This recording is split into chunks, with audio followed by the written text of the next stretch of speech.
Assalamualaikum.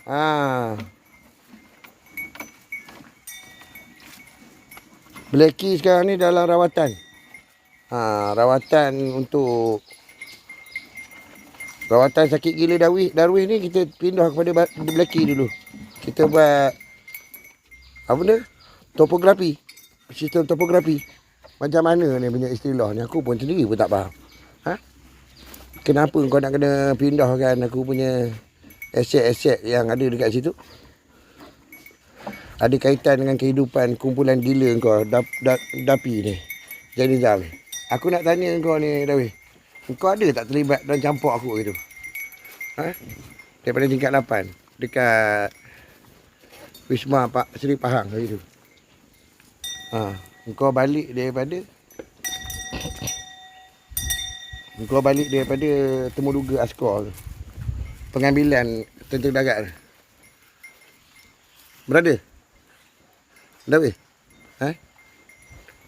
Kau tanya Panglima Azahan tu aku jawatan apa dekat situ buat masa pemilihan Askor tu.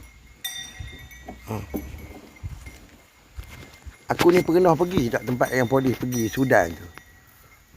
Aku minta apa benda yang aku duduk dekat situ hari tu. Adalah sebulan 2 tu. Rumah yang aku ikat bata dekat Sudan tu dengan tanah liat atau benda tu, dengan simen tu. Mudah-mudahan dia orang boleh pakai dengan selesa dekat situ. Kuartus kediaman. Kita orang mari gersang. Tandus. Kau khabar macam mana? Aku ni ponteng.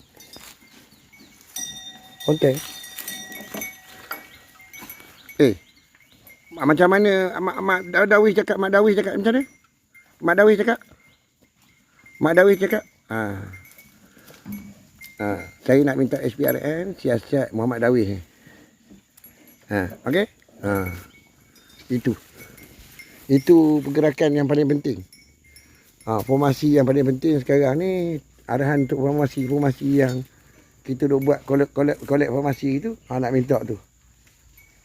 Darwis ni. Aku dah tegur, dah tanya dah. Kenapa? 4 butir rumah dengan kedai tu. Kedai tu 6 tempat tau. Okey, jelas?